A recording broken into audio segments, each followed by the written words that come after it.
Alright, this is going to be part 2, and this is probably going to be the last of them. It's probably going to be a little bit long. We're picking up on page 10 of the review. Just wanted to help with one last, actually, you know what, we'll go to page 11, since we did quite a bit of page 10. We'll do one last electron configuration, just to make sure we're all good with that. So we're going to do manganese.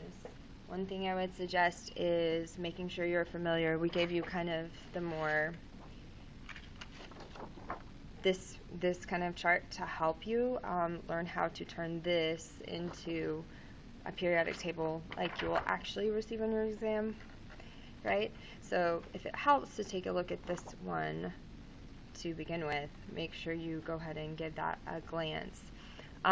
So when you're beginning, remember we always start with the S block, and everything will begin really as 1s2 because we move helium over from the traditional periodic table. We just move helium over there. So on this problem we're doing manganese, so I always begin with the end in mind. So we need to get to the D block, and we always start at the same place. We have to fill in everything in between. So manganese is going to be 1s2, 2s2, and that gets us over here. Remember, it goes 1, 2, 3, 4, 2p6, 2p6, and remember we're trying to get down to here, 3d, and that's so we need to cover all the numbers through 25, all the elements through 25. So 3s2, right, that's here, and then we got to skip over to the other side to aluminum. So you follow it on the periodic table by the atomic number, even if it means crossing the road there. So we cross the road, 3, and then get to argon. We're still not done. We're still not at manganese, so that's 3p6.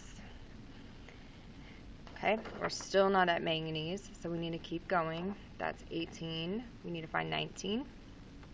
4s2. Still not at manganese. So then finally we're going to go back to the D block because it goes in order.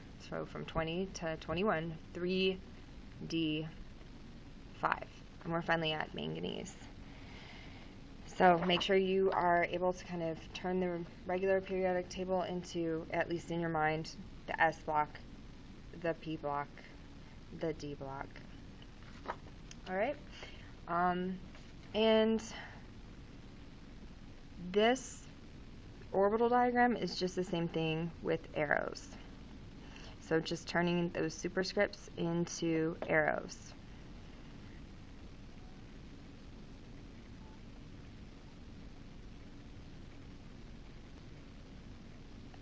See, the arrows are, there's 2 arrows here. There's 6 arrows. Draw another 6. You have to write kind of small a lot of times. 2, 4, 6.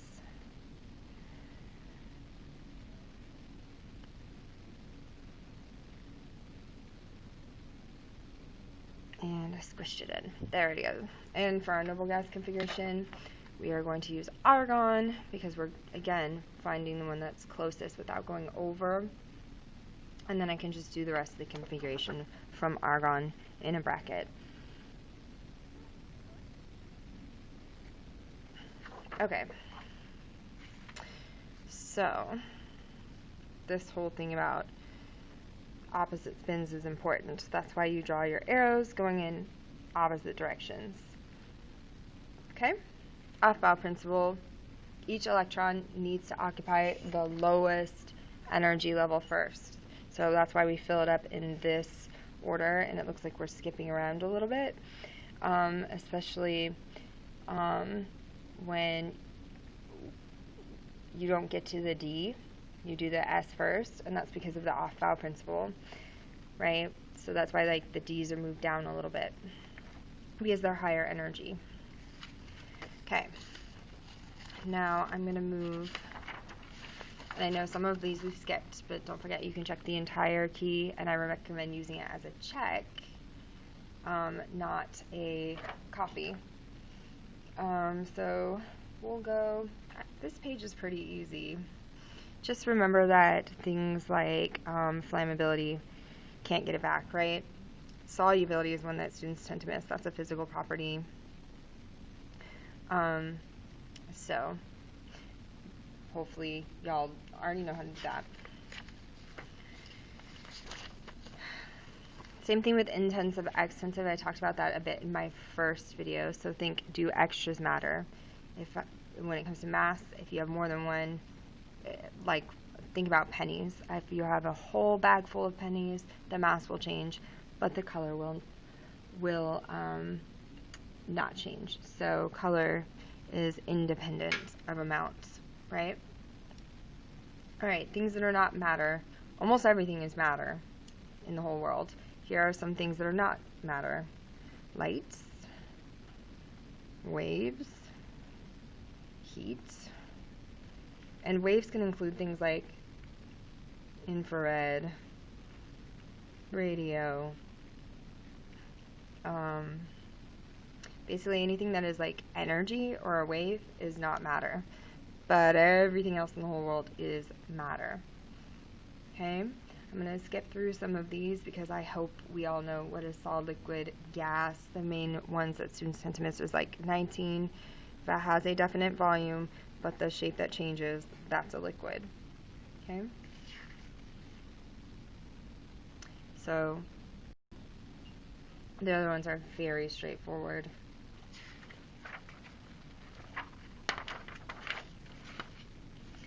Alright, 14, also very easy. Physical changes versus chemical changes.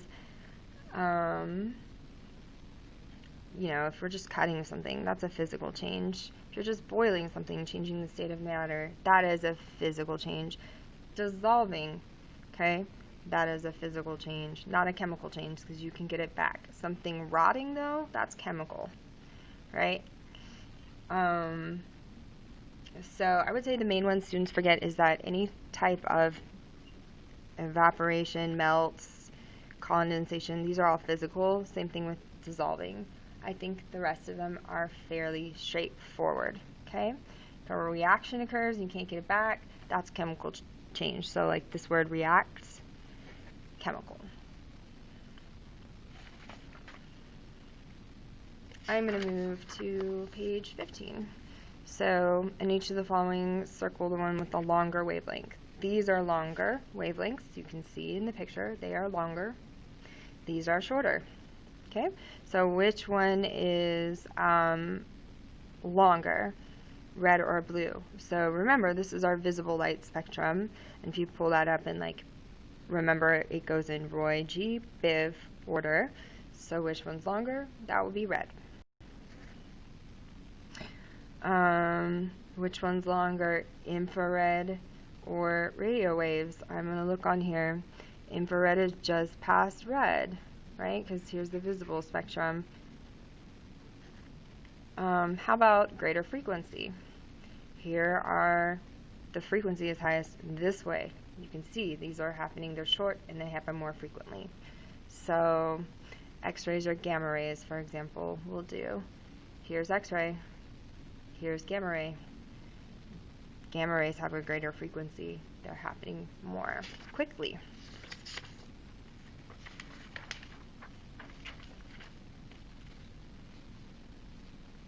Okay, so I am going to go to page 16 now. And I'm going to work a one of our speed of lights kind of lambda frequency problems. So on this one, we'll just go ahead and do number 4. This one is looking for the length of radio waves. This is our unknown, length of radio waves in meters. Our frequency, this is a given. our other constant that you just have to know, this is one you have to know, is c, which is equal to, c is the speed of light. That is a constant, okay? That is equal to 3.0 times 10 to the 8th meters per second. That is one you should know. Like, commit that to memory, because you need it for all of these. But they're all kind of set up the same way. It's the same way. And you just have to move the algebra around a little bit to make it what you need. So, we know our frequency, we know our constant, our speed of light, and we don't know the length, which is our lambda. That's what we're solving for. So here is my equation. Okay, you can say lambda is equal to c over f. So the speed of light over the frequency, that is going to give you our length. So I'm going to fill in my variables because I have what I need to solve this problem.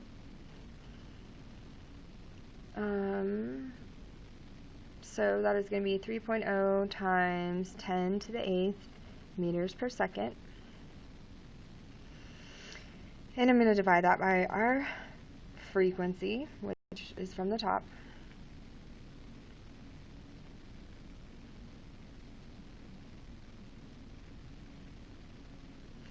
Okay, and then it's just about knowing how to use your calculator.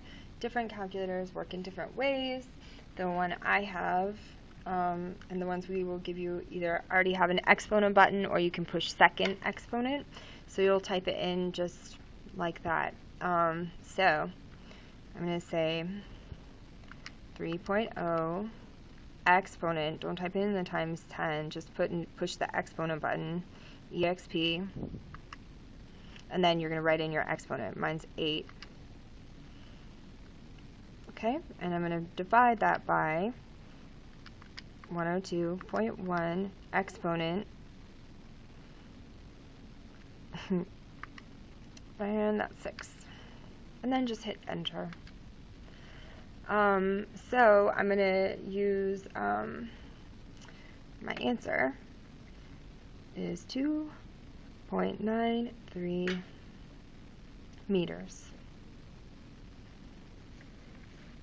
Okay, so as long as you're able to manipulate this equation, you have to memorize this, and then you just need to be able to move it around according to what is missing.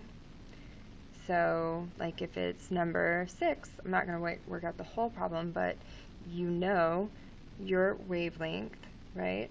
Wavelength and length, same thing. So you know your lambda. We know that. We know the speed of light, and what we have to do is just solve for frequency. So energy, just turn that to frequency. So before, we divided the speed of light, right, RC, divided by the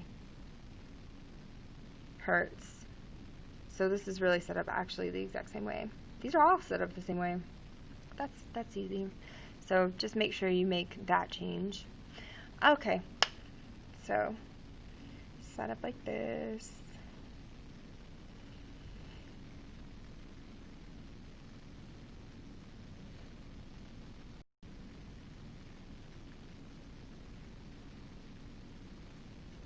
And solve. And that will give you lambda.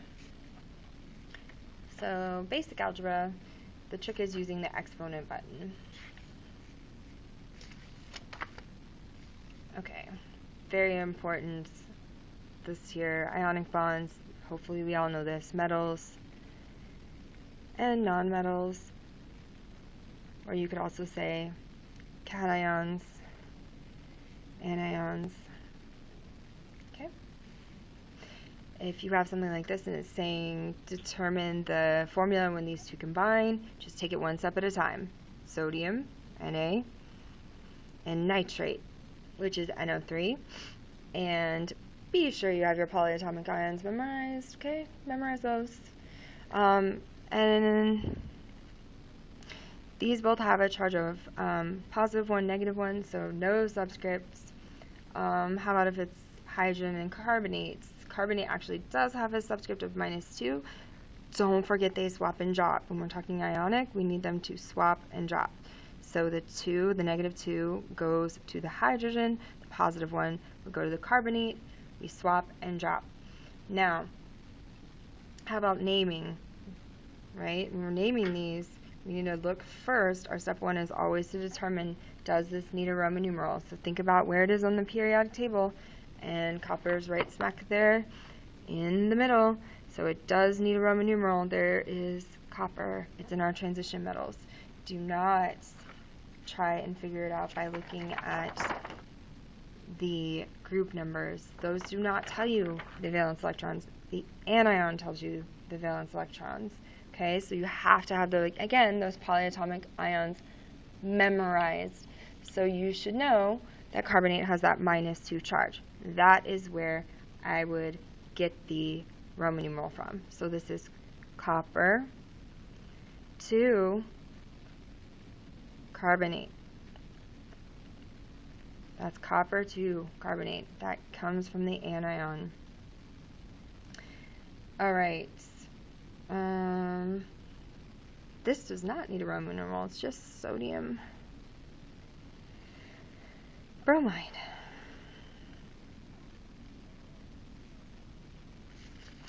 And we'll move on to page 18.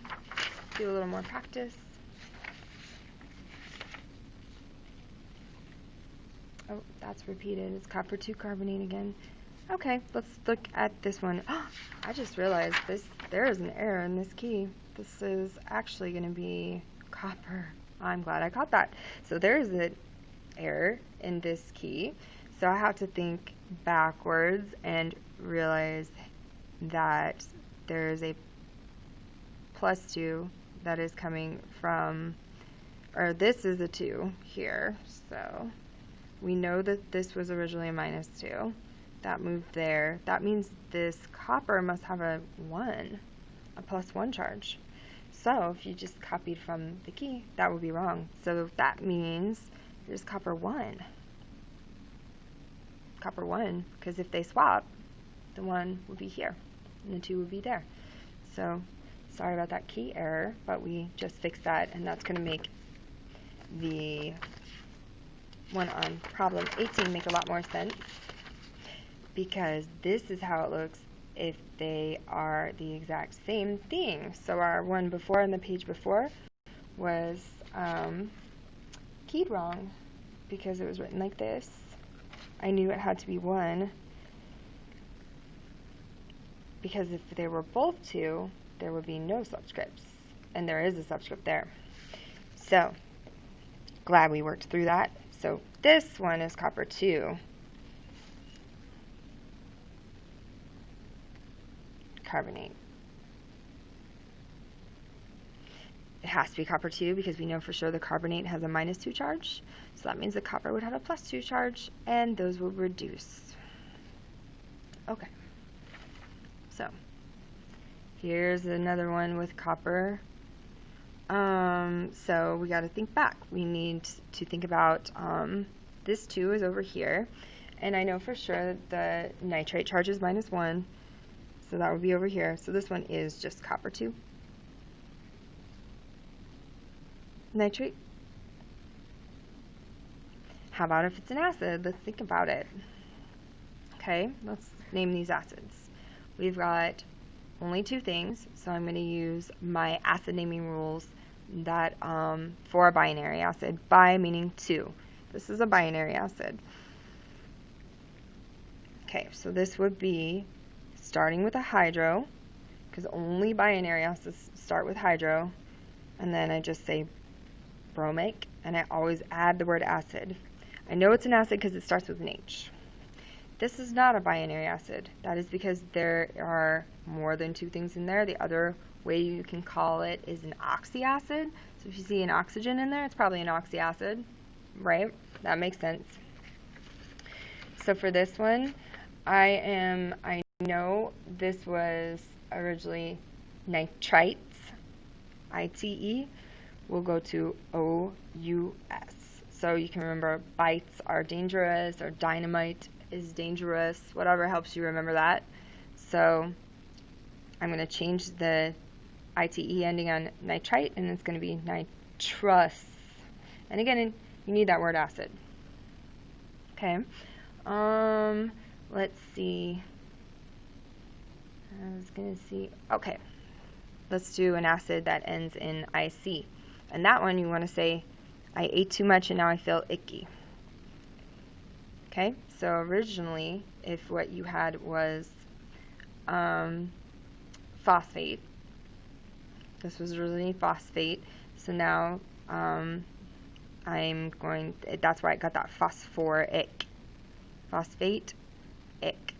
So you're going to write PO4, because that's the phosphate. That has a -3 charge, and that's going to go to the hydrogen, because they need to swap. Just like an ionic bond, even though hydrogen is not, strictly speaking, a metal, it behaves that way. Okay? Unlike this one, we see the word hydro in front, so you know hydro means it's a binary acid. So it's just going to be HCl. Alright, let's do another quick naming. Aluminum sulfite. Okay, so I'm going to write the symbols. And then I'm going to think about the charges, so we can crisscross. Sulfite has a charge of -2. Aluminum has a charge of +3. And they swap. Crisscross. Okay? Okay. Draw an arrow showing which way, right? I remember this because periods are long. You put them at the end of the sentence, right? Group, think about the up. Groups are up and down.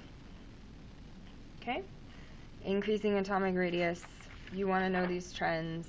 You should be able to recreate these on your own. Atomic radius is heading towards francium or cesium, since francium is not something that really exists much in nature because it's too reactive. Here's our electronegativity trends, and here's our ionization energy. You need to be able to create this. You want to be able to create that. Okay, so that's, once you can create that, draw it out real quick. It's just 3 arrows. It's really easy to order them. You're just going to look and think about which one is the closest to francium. That's going to have the largest. Which one's the furthest away from francium? See, oxygen's all the way over there. That has the smallest radius. So that's how we can come up with those. All the trends work that way. Except for electronegativity, right? Because our trend stops at the halogens. So if you see a noble gas, it is actually going to have the lowest electronegativity. Okay? In this case, none of those are my choices, so I'm really just, if you can draw your arrows pointing towards fluorine, you want the one that is furthest away from fluorine is going to be your least electronegative. So on this list, we've got O, S, and Al. So Al is going to be my least electronegative, so it's going to be at the end of the list, because on this one I'm going from decreasing. O is the closest, and S. So make sure you also make sure you're reading. Okay, we did some naming already, so I do want to also make sure you practice knowing which is which. This one has prefixes. Why? Because it's phosphorus. Okay? That means if what you're looking at first is a nonmetal, you need to use the nonmetal rules. If it's covalent, they will both be nonmetals. So diphosphorus, and for covalent, what you see is what you get. Diphosphorus, trioxide. Okay? Be careful, because they don't have the same rules. So for this one, cobalt is a metal. That means they need a crisscross. The Roman numeral tells me the charge is 3. Sulfide, it's just ending in IDE, so I know it's just the one on the periodic table, not a polyatomic ion. And sulfide has a -2. They're going to crisscross, so the 3's here, and the 2's going to go there. Okay. And same with name writing. Nitrogen is covalent because it's 2 nonmetals, so I should not be using Roman numerals or anything else. What you see is what you get. It needs prefixes. Di, nitrogen, hence oxide. Anything covalent gets the prefix. If you see a metal, do not put a prefix in there, okay? This one needs a Roman numeral because it's transition metal. I'm going to get that from the anion, right? It comes from the anion, aluminum 3 chloride. What if there is nothing there in the anion? All that means is that they are the same, right? We know for sure oxygen is -2, so I have to assume that this is iron 2, because then it would reduce. That's why it's iron 2 oxide. Okay, and again, make sure you're reviewing your acid naming rules. Hydrobromic acid, because this one's binary. This is not binary, so there should not be a hydro in the name. Okay? Really make sure you know this ionic versus covalent section. Okay? What is between 2 nonmetals? That's a covalent. In covalent bonds, sharing is caring. Okay? Their particles are called molecules. Ionic bonds form between a metal and a nonmetal. In this type of bond, electrons are transferred.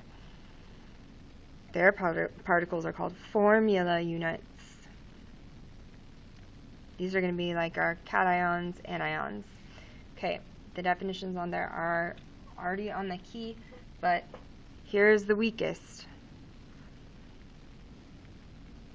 Okay, you see these with nonpolar molecules. So you're looking for, there's no hydrogen in there, it's very weak. Nonpolar molecules will get that. Dipole-dipole is our number 2.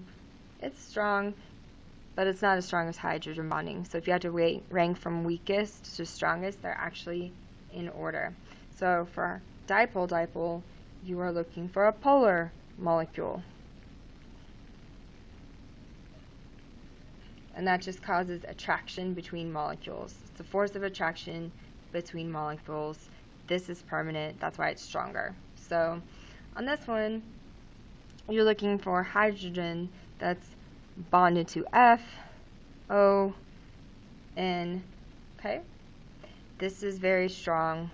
So water has hydrogen bonding, very strong, strongest force of attraction. You need a hydrogen in order to have a hydrogen bond. Hydrogen's got to be there.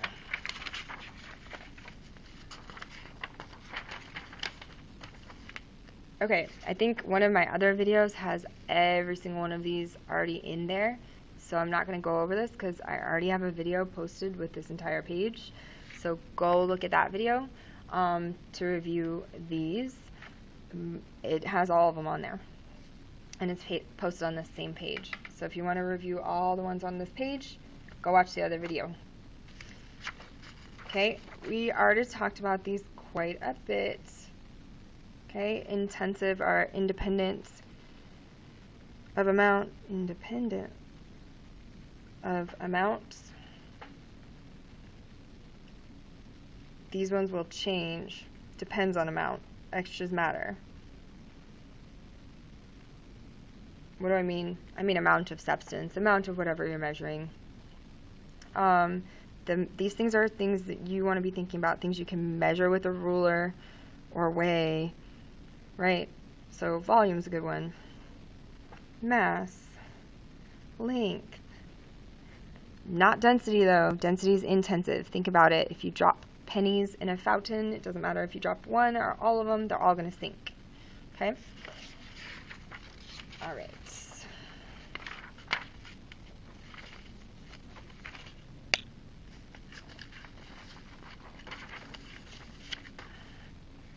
Okay, you really want to know the reaction types, write them out. You got synthesis, that's an A plus B will give you AB. A decomp, AB,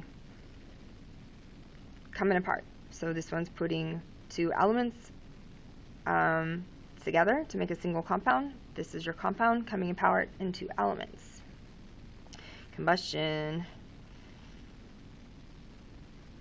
you're looking for your hydrocarbon. These X's just mean it can be any combination for it to be combustion. Plus an oxygen will always give you our byproducts, CO2 and H2O. Single replacement. One is always alone. If it goes through, if it's on the activity series and it's above what it's trying to replace, the B will get kicked out and be alone. You're going to be left with AC as your new couple, and a double replacement, it's always happening with two. So AB plus CD. A is going to get partnered up with D now, and C is going to get partnered up with B. Notice you got to write these as your first partners, right? Because these are your metals. These are going to be non-metals, and we always write our metals first. So that's why I don't say B gets paired up with C. Rather, I say C gets paired up with B. So, AB plus CD. They just, I wrote the exact same thing. AD gets with CB. Okay. I also have a really long video about reaction types, and I think a lot of these are the exact same ones. So make sure you go and watch that video. It is also on this page down below. So I'm not going to rework all of these because this video is already 32 minutes long. Go watch the other reaction videos, they're on there, and that's going to be about it.